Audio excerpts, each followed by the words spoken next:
అందరికీ నమస్కారం. నేను మీ తెలుగు అమ్మాయిని. సో, లాస్ట్ క్లాస్‌లో మనం ఎథ్నిసిటీ పార్ట్ 1 చూసాం. సో, ఇప్పుడు ఎథ్నిసిటీ పార్ట్ 2 చూద్దాం. ఇది చాలా ఇంపార్టెంట్ పార్ట్. ఒక సినిమాకి మెయిన్ థీమ్ ఉంటుంది గదా! అలా అన్నమాట. చాలా మెయిన్. అలా అని పార్ట్ 1 ఎగరగొట్టకండి. పార్ట్ 1 చూస్తేనే పార్ట్ 2 బాగా అర్థమవుతుంది. సీక్వెన్స్‌లో ఉంటాయి ఏవైనా. ఒక క్లాస్ మిస్ అయినా గానీ అర్థం కాదు సరిగ్గా. ప్రతీదీ డీటెయిల్డ్‌గా చూస్తేనే, నోట్స్ రాస్తేనే. ఓకేనా? So, ethnicity part 2. Dimensions of ethnic relations in India. Dimensions అంటే డిఫరెన్సెస్ అన్నమాట. For example caste, language, race, culture. Difference అందరూ ఒకేలా ఉంటారా? ఉండరు గదా! సో, డిఫరెంట్ కమ్యూనిటీస్ వాళ్ళు ఉంటారు. డిఫరెంట్ రిలీజియన్స్ ఫాలో అవుతారు. డిఫరెంట్‌గా ఉంటారు. ఇప్పుడు ఇన్ డీటెయిల్ చూద్దాం. మీరేం కంగారు పడకండి. ఈజీగా చెప్పేస్తా. ఈజీగా అయిపోతుంది. Dimensions of ethnic relationships in India. Meaning India is one of the most diverse countries in the world. అవునా కాదా? అవును. So people differ in race, కలర్‌లో గాని, లాంగ్వేజ్‌లో గాని, రిలీజియన్‌లో గాని, క్యాస్ట్‌లో గాని, కల్చర్‌లో గాని, కస్టమ్స్‌లో గాని వీటన్నిటిలో డిఫర్‌గా ఉంటారు. అందరూ సేమ్‌గా ఉండరు గదా! So these differences are called dimensions of ethnic relationships. 4 main dimensions discuss చేద్దాం ఇప్పుడు. 4 main dimensions: language, religion, caste, region. ఈ 4 మెయిన్ గురించి డిస్కస్ చేద్దాం. ఇంకా చాలా ఉంటాయి. పైన చెప్పుకున్నట్టు రేస్ గాని, కస్టమ్స్ గాని. బట్ ఈ 4 మెయిన్ డైమెన్షన్స్ అన్నమాట. These 4 shape the ethnic identity of people. ఎలానో చూద్దాం. Language and region. People who speak the same language and live in the same region often feel they belong to the same community. For example నేనున్నాను తెలుగు అమ్మాయిని, మీరున్నారు Telugu people.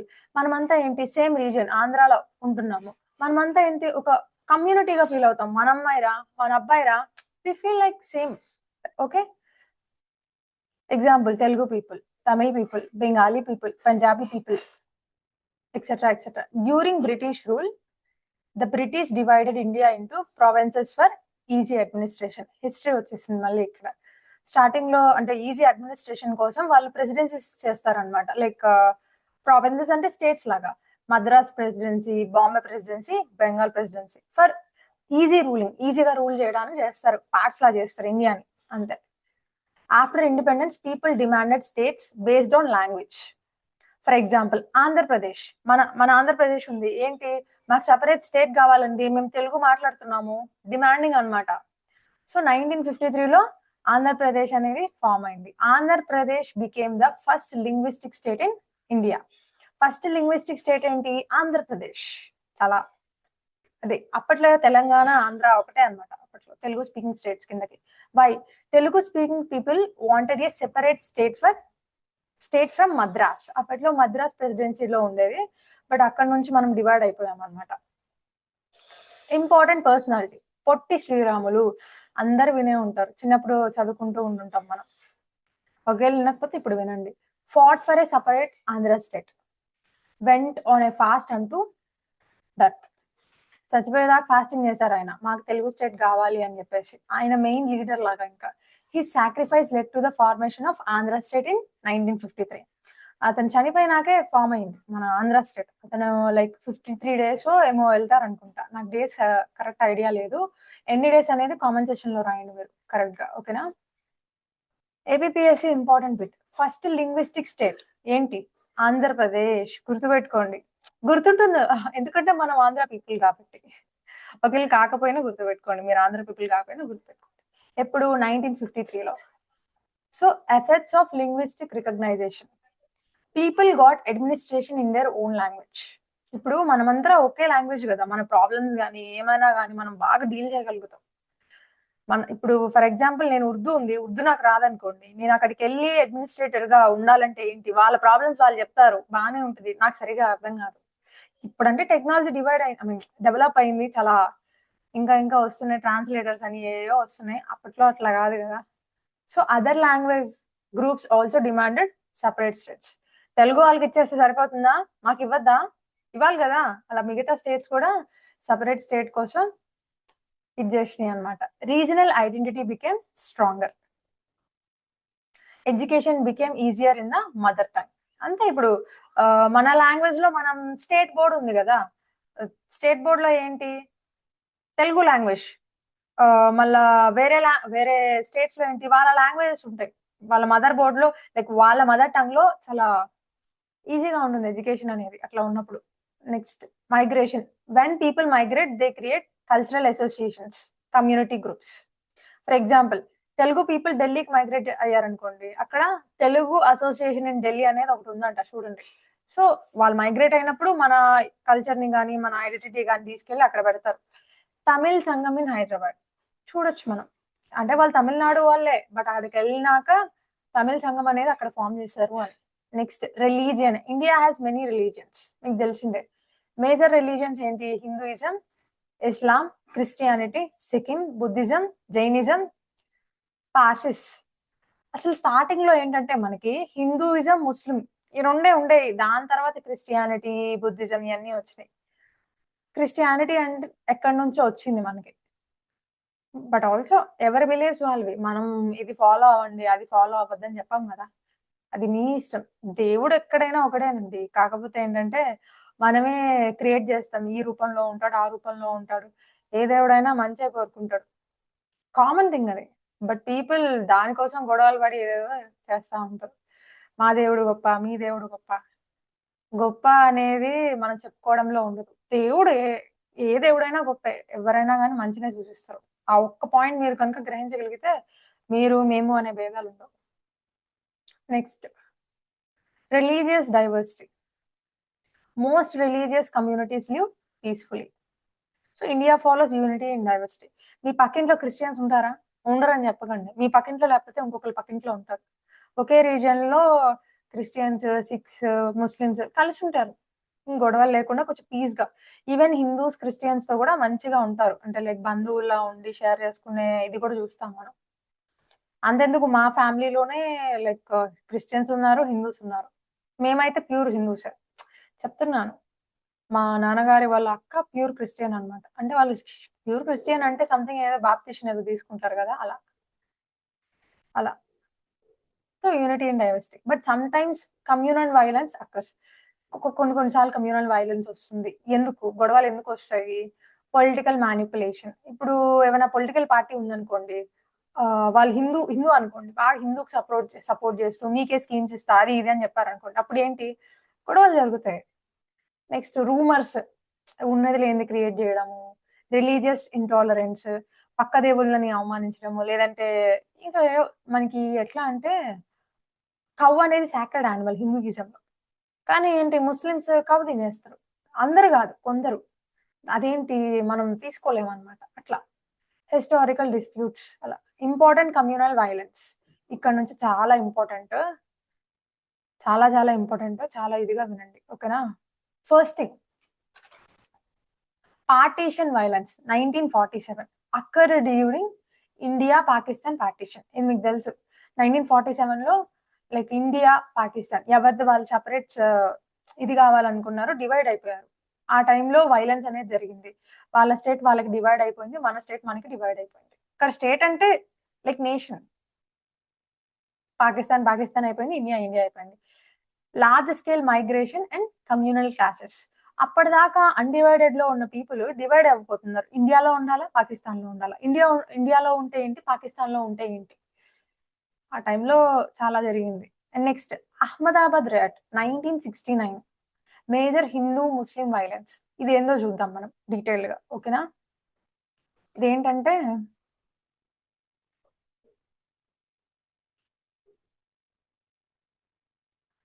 September 18, 1969లో జరిగింది ఇదైతే. Cows ఉంటాయి గదా! Cows.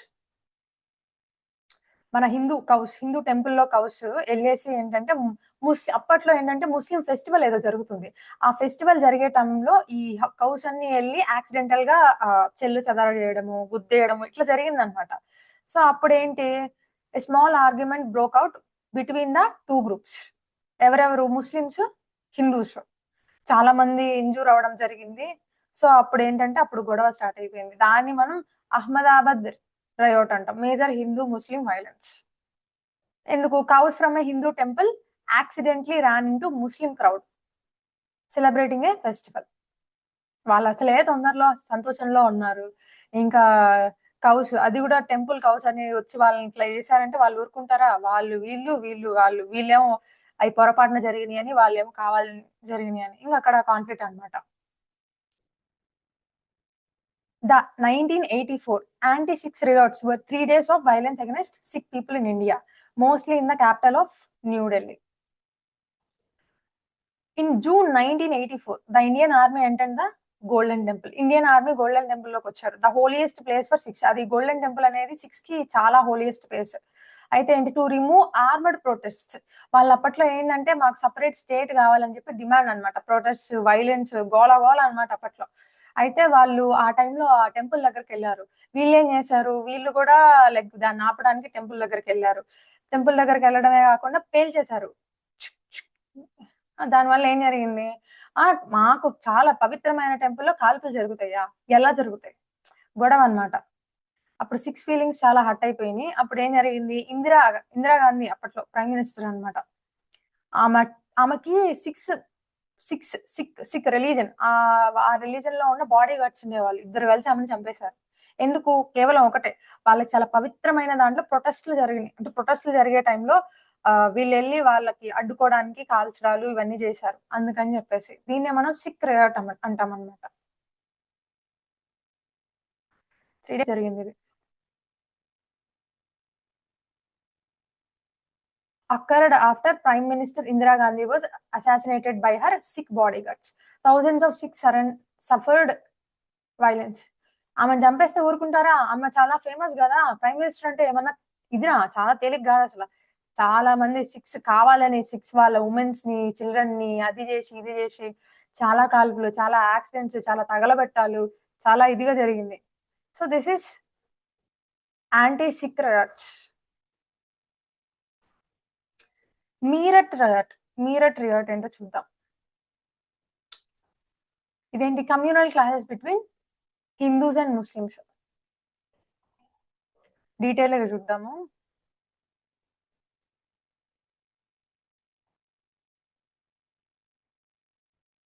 ఇది మిక్స్‌డ్ అన్నమాట. మీరట్ రియాట్ మిక్స్‌డ్ టెన్షన్స్ అన్నమాట. ఇది ఎట్లా అంటే లైక్ ఫస్ట్ నేషనల్ టెన్షన్ తీసుకున్నామనుకోండి. The Babri Masjid dispute. ఇది నెక్స్ట్ వస్తది. నెక్స్ట్ బాగా చెప్తా. The Indian government open the gates of the disputed Babri Masjid. ఈ బాబ్రీ మసీద్ ఉంది కదా! దాని గేట్స్ అనేది ఓపెన్ చేశారు. అంటే హిందూస్ కూడా ఎళ్ళటానికి ఓకే అని చెప్పారు. దానివల్ల ఏంటంటే హిందూస్ ఎలా వస్తారండి? మాదది. అక్కడ వాళ్ళు టెన్షన్ అన్నమాట. Next local trigger. During a religious festival in April a minor fight broke out in Meerut.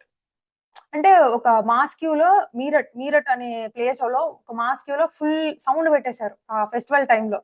అక్కడ మళ్ళీ గొడవ అయిపోయింది.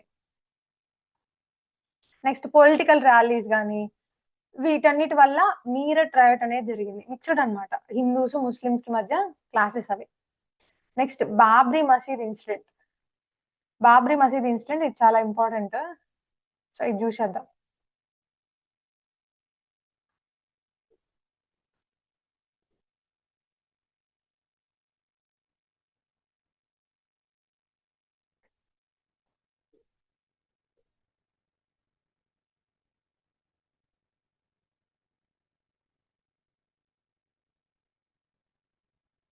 ఇదే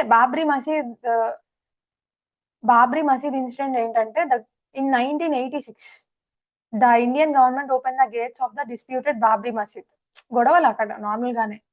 అదొక మాస్క్యూ అన్నమాట. In Ayodhya to Hindu worshippers. Hindu people కూడా వెళ్ళేలాగా గేట్స్ ఓపెన్ చేశారన్నమాట మసీద్‌కి. అయితే this decision created immense anger and fear among Muslims and celebration among Hindus, driving A massive wedge between the 2 communities across the Uttar Pradesh. ఉత్తరప్రదేశ్‌లో జరిగిందిది. వీళ్ళేమో గేట్స్ ఓపెన్ చేశారని సెలబ్రేషన్ చేసుకున్నారు. వాళ్ళ మీద మనం ముందంజలో ఉన్నారని. వాళ్ళేమో అలా ఎలా చేస్తారు ఇది. సో, దానివల్ల అదంతా. తర్వాత ఏం జరిగింది? ఇదంతా 1986లో జరిగింది. అయితే 1992లో బాబ్రీ మసీద్‌ని డిమాలిష్ చేసేసారు. అయిపోయింది. So, communal violence followed in several parts of India. ఇదంతా ఉత్తరప్రదేశ్‌లో జరిగింది. Next Gujarat rights. Gujarat riots were caused by sudden tragic train fire that immediately ignited long-standing religious and political tensions in the state. అసలు ఏం జరిగిందంటే February 27th అన్నమాట 2002 ఆ టైంలో ఘోద్రా అనే రైల్వే స్టేషన్‌లో ట్రైన్ అనేది ఆపేయడం జరిగింది. అప్పుడేంటంటే like a confrontation broke out on platform between local Muslim residents and Hindu activists కొంతమంది కర్ సేవక్స్ అని అంటామనమాట. వీళ్ళేంటంటే అయోధ్య నుంచి రిటర్న్ వస్తున్నారు ట్రైన్‌లో. కానీ వీళ్ళేం చేశారు, వీళ్ళ ట్రైన్‌ని గోధ్రా రైల్వే స్టేషన్‌లో ఆపేసి వాళ్ళ మీద అటాక్ చేశారనమాట. రాళ్ళేయడము, పెట్రోల్ పోయడము, ఎస్6 బోగి ఆ బోగిని తగలబెట్టేశారు. సో 59 హిందూ పీపుల్ అనేవాళ్ళు చనిపోవడం జరిగింది ఆ టైంలో. ఇంకా గాయాలు కూడా ఎక్కువయిందనమాట. సో ఇది గుజరాత్ రయోట్స్.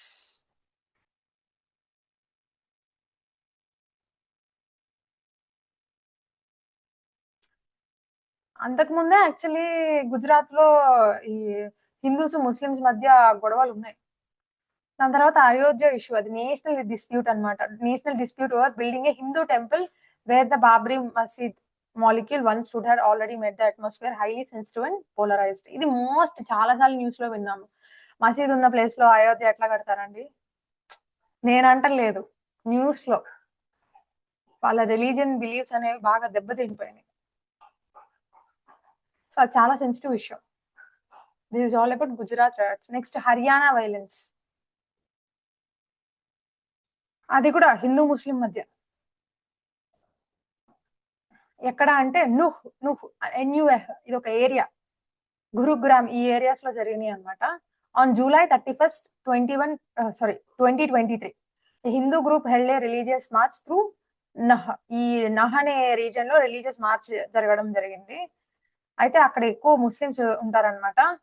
ఈ మార్చ్ లైక్ ఈ మార్చ్ ముందు సమ్ హిందూ యాక్టివిస్ట్స్ హిందూ వాళ్ళు ఉంటారు కదా, వాళ్ళు ఇన్స్టాగ్రామ్ అంటే ఇన్స్టాగ్రామ్ కాదు, సోషల్ మీడియాలో వీళ్ళ గురించి కొంచెం ఇదిగా పోస్ట్ చేశారనమాట, థ్రెటనింగ్ వీడియోస్. అయితే one of these men was wanted by the police. వీళ్ళల్లో ఒకళ్ళు, ఇలా చేసిన వాళ్ళలో ఒకళ్ళు పాస్ట్ లో క్రైమ్ చేశారు. వాళ్ళని పట్టుకోవడానికి అనమాట, వాళ్ళని పట్టుకోవాలని చెప్పేసి. అయితే ఇతను వస్తున్నాడని చెప్పేసి రూమర్స్ క్రియేట్ అయిపోయింది అనమాట. అయిపోయినాక అక్కడ ఆ ఏరియాలో మాబ్ అనే వాళ్ళు బ్లాక్ చేశారు, రోడ్ ని బ్లాక్ చేసి స్టోన్స్ వేయడము, ఇంకా అక్కడ గొడవలు అనమాట. అక్కడ గొడవ జరిగిపోయింది. ఇది హర్యానా వైలెన్స్ ఈ ఏరియాస్ లో జరిగిందనమాట. ఫస్ట్ నుహ్ అనే దాంట్లో స్టార్ట్ అయినా కానీ దాని తర్వాత గురుగ్రామ్, దాని తర్వాత ఢిల్లీ దాకా కూడా పోయింది. అయితే గురుగ్రామ్ లో మాస్క్ అనేది ఉంది, అదైతే ఫైర్ అంటే నిప్పంటిచ్చేశారు దానికి. ఈ 7 చనిపోయారు, 200 మంది ఇంజూర్ అయ్యారు. బుల్డోజర్ యాక్షన్స్ గానీ. So a high court stepped in and stopped the bulldozers asking if the government was unfairly targeting one community. అది ఇదనే కాదు, అప్పట్లో ఏంటంటే పోలీసెస్ కూడా కొంచెం హిందూ వాళ్ళకి ఫేవర్ గా ఉన్నారు. ఫేవర్ గా ఉండేది రెండింటికి ఉండాలి, బట్ టైంలో అలా అయింది. So this is all about important communal violence. ఈ ఇంపార్టెంట్ కమ్యూనల్ వైలెన్స్ అనేది ఒక పేజ్ లో రాసుకోండి, ఓకేనా? ఇక్కడ రాసుకోలేదనుకోండి గుర్తుండవు. మ్యాటర్ కూడా నేను ఎక్కువ ఇక్కడ రాయాల, నేను ఎక్స్ప్లెయిన్ చేశాను కదా, ఎక్స్ప్లెయిన్ చేసిన దాన్ని బట్టి రాసుకోండి. Next caste. Caste is another important dimension of ethnicity. People of the same caste feel social closeness even if they speak different languages. Example చూద్దాం. A Brahmin in Kashmir and Brahmin in Tamil Nadu. వాళ్ళిద్దరూ వేరే వేరే reasons లో ఉన్నా కానీ same caste. So అందుకని చెప్పేసి they feel they are same ethnic group. But people usually marry within caste. Endogamy OC వాళ్ళని చేసుకోవడము ఇదంతా, రాదర్ దాన్ అక్రాస్ స్టేట్. ఇప్పుడు మారిపోయిందిలేండి, ఇప్పుడు లవ్ మ్యారేజ్ చేసుకుంటున్నారు, అదంతా వేరే. నెక్స్ట్ వర్ణ సిస్టమ్, చాలా ఇంపార్టెంట్, హిస్టరీలో కూడా వస్తుంది. Traditional Hindu society has 4 వర్ణాస్. ఏంటవి? బ్రాహ్మిన్స్, క్షత్రియాస్, వైశ్యాస్, శూద్రాస్. బ్రాహ్మిన్స్ కింద ప్రీస్ట్స్, టీచర్స్ ఈ 2 వస్తారనమాట. నెక్స్ట్ క్షత్రియాస్, కింగ్స్, వారియర్స్ వస్తారు. వైశ్యాస్, ట్రేడర్స్, ఫార్మర్స్ వస్తారు. Shudras, service providers. అంటే సర్వీస్ అంటే లైక్ ఊడ్చేవాళ్ళు, క్లీన్ చేసేవాళ్ళు ఇట్లా వస్తారు. Labourers, untouchability. ఔట్‌సైడ్ ద వర్ణ సిస్టమ్ వర్ దళిత్స్. అసలు వర్ణ సిస్టమ్‌లోనే వాళ్ళని కన్సిడర్ చేయలేదు. వాళ్ళని డిప్రెస్డ్ క్లాసెస్ అంటారు. లేదంటే అన్‌టచబుల్స్ అంటారు. They suffered social discrimination, poverty, no education అసలేం లేదు. డాక్టర్ బిఆర్ అంబేద్కర్ ఈయన చాలా ఇంపార్టెంట్ అన్నమాట. ఈయననే లీడర్ ఆఫ్ దళిత్స్ అన్నమాట. అన్‌టచబిలిటీకి అగైనెస్ట్‌గా ఫాట్ చేశారు. ఇప్పుడేంటి ఆయన వల్లే రిజర్వేషన్స్ అదంతా. He is an architect of Indian constitution. British administration and ethnic groups. Changes introduced. British rule changed Indian society. Formation of associations. Backward classes started forming associations, organizations. Example, Justice Party, Self-Respect Movement, Depressed Classes Association, English Education. English education gave opportunities for government jobs, modern education, etc., etc. Important British acts. Caste Disabilities Removal Act. ఇదేంటంటే protected civil rights after religious conversion. For example ఏంటంటే, నేను హిందూ గదా! నేను హిందూ నుంచి ఒకవేళ క్రిస్టియన్‌కి convert అయ్యాననుకోండి, maybe నా ఆస్తి పోతుందేమో ఇట్లా అని కొంతమంది అప్పట్లో ఇప్పుడు గాదు. అప్పట్లో ఉండేదనమాట. అయితే వీళ్ళేంటి అష్యూరెన్స్ ఇచ్చారు. మీరు దేని నుంచి దేనికి కన్వర్ట్ అయినా మీ ఆస్తి మీదే. మీ ప్రాపర్టీ మీకే చెందుతుంది. మీ ఇన్‌హెరిటెన్స్ మీదే అని జెప్పి ఇచ్చారనమాట. Next Indian councils act 1909 increased Indian representation. అప్పట్లో ఏంటంటే లైక్ మనకి మనం పరిపాలించుకోవడానికి చాలా ఇచ్చారనమాట. మెయిన్ రైల్వేస్ అలాంటివి బ్రిటిష్ కంట్రోల్‌లో ఉన్నాయి. బట్ మిగతాయి మనకిచ్చారు మనం పరిపాలించుకోవడానికి. Next government of India act. Expanded provincial administration.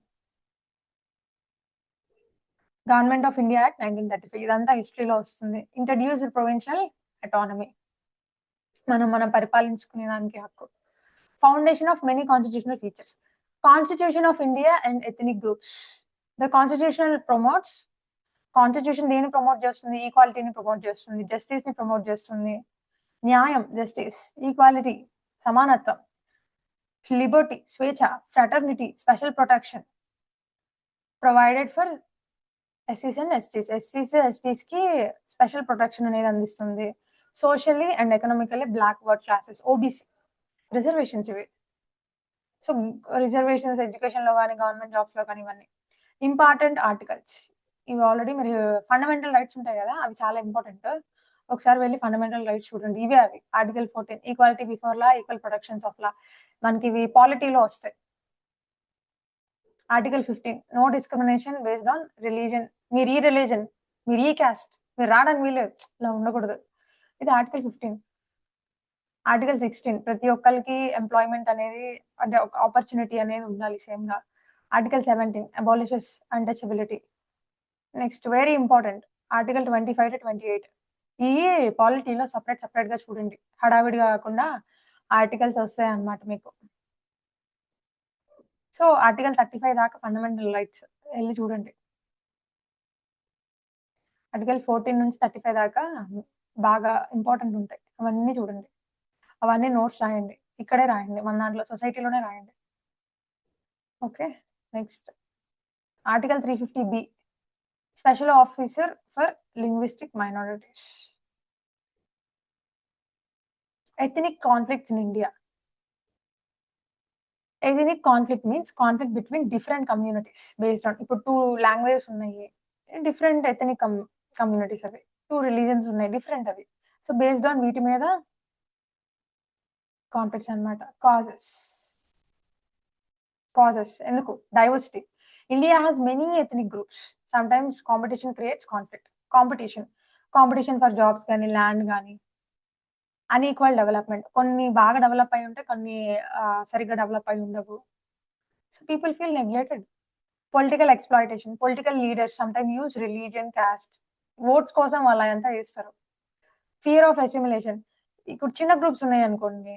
వాళ్ళెక్కడ like వాళ్ళ లాంగ్వేజ్‌ని, కల్చర్‌ని ఇదంతా కోల్పోతారో, వాళ్ళెక్కడ పెద్ద గ్రూప్‌తో కలపబడతారో కొంచెం assimilation. Tribal displacement. Development projects వచ్చినాయనుకోండి.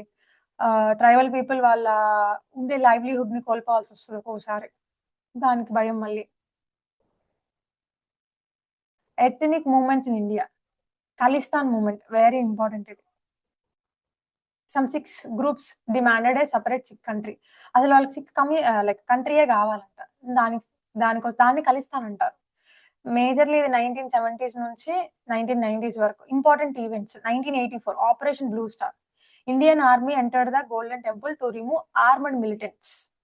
ఆ టైంలో ఇందిరాగాంధీ తర్వాత చనిపోవడం జరిగింది. ఎవరితో వాళ్ళ సొంత బాడీ గార్డ్స్ ఇద్దరు చంపేశారు ఆమెని. నెక్స్ట్ యాంటీ సిక్ రయోట్స్, ఇది ఇందాక చూసాం మనం. ఆమె చనిపోయినాక చాలా మందిని సిక్స్ ని కావాలని చెప్పేసి చంపేయడం ఇట్లంతా చేశారు. చాలా మంది ఎఫెక్ట్ అయ్యారు, thousands of people. Next second north east ethnic movements. Naga movement. The Nagas demanded greater autonomy types independence. After negotiations and political developments Nagaland became a separate state in 1963. Separate state కోసం అయితే ఓకే, సపరేట్ కంట్రీ కావాలంటే వాళ్ళకి ఖలిస్తాన్ ఏంటో. Next Mizoram కూడా 1987 లో form అయింది. Next related thinkers. Max Weber. Ethnicity develops because people believe they share a common ancestry. ఇది ఇందాక చూసాను. ఫ్రెడరిక్ బాచ్. Ethnicity survives because groups maintain social boundaries. ఇది కూడా చూసాం. Karl Marx. ఇందాక చూసామంటే ఇందాక కాదండి, ఫస్ట్ అంటే పార్ట్ 1 లో చూసాం. సేమ్ అవే ఇవి, అందుకని చెప్పి ఎక్స్ప్లెయిన్ చేయట్లా. మీరు వెళ్ళి ఆడ చూడండి. చూడడం కాదు, మీరు ఆల్రెడీ చూసే ఉంటారు. సో నోట్స్ ఒకసారి రివైజ్ చేస్తే గుర్తొస్తుంది. Karl Marx. Conflict arises because of inequality and competition over resources. Doctor B R Ambedkar. fought against caste discrimination, led the movement for Dalit rights. He is an architect of constitution. M.N. Srinivas. Sanskritization, dominant caste. Explain చేశారు. అసలు Sanskritisation ఏంటి, dominant cost అంటే ఏంటి. Dominant cost అంటే ఒక area ఉంది, ఆ ఏరియాలో ఓసీ బీసీ ఎస్సీ ఎస్టీ ఉన్నారనుకోండి, ఏది డామినెంట్, ఏది కి అంటే లైక్ పవర్ కానీ అథారిటీ కానీ ఏది ఎక్కువ ఉంటుందో దాన్ని మనం డామినెంట్ కాస్ట్ అంటారు. అంటే మిగతా వాటికన్నా కూడా దీనికి ఎక్కువ ఉండాలి, ఇంపార్టెన్స్ ఎక్కువ ఉండాలి అట్లా. సాంస్క్రిటైజేషన్ అంటే people copy the higher cost features. For example అంటే ఎట్లా అంటే బ్రాహ్మిన్స్ ఉన్నారు, ఒక ఏరియాలో బ్రాహ్మిన్స్ అనే వాళ్ళకి ఎక్కువ ఇంపార్టెన్స్ ఇస్తున్నాం అనుకోండి, లోయర్ పీపుల్ వాళ్ళు వాళ్ళ ఫుడ్ హ్యాబిట్స్ కానీ వాళ్ళ కల్చర్ అని కానీ కాపీ చేస్తారు to improve their status. Not caste. Caste అనేది చేంజ్ అవ్వదు, కానీ స్టేటస్ ని ఇంప్రూవ్ చేసుకోవడానికి వాళ్ళు అలా చేస్తారనమాట. సో ఒకసారి నా పేజ్ లో ఎంఎన్ శ్రీనివాస్ థింకర్ ఉంటారు, యూపీఎస్సీలో MN Srinivas sanskritisation, westernisation, dominant caste గురించి చెప్పుంటుంది. ఒకవేళ మీకు ఇంట్రెస్ట్ ఉంటే వెళ్ళి చూడండి. డీటెయిల్డ్ గా ఒక క్లాస్ మొత్తం దాని గురించి చెప్పాను నేను. So these concepts help explain caste mobility and ethnic relationships in India. So this is all about part 2 of what? Ethnicity. Next part 3 చూద్దాం, అదే లాస్ట్. ఇంకా ఒకసారి ఎథనిసిటీ అయిపోయిందంటే కాస్ట్ ట్రైబ్స్ స్టార్ట్ చేస్తాం, దాని తర్వాత ఉమెన్ అండ్ రిలీజన్, అక్కడతో social institutions అయిపోతాయి. ఓకేనా? సో ఏమైనా డౌట్స్ ఉంటే అడగండి, చూడండి, కంటిన్యూటీ ఉంటుంది కదా ప్రతి chapter. All the best. See you in next class. Bye.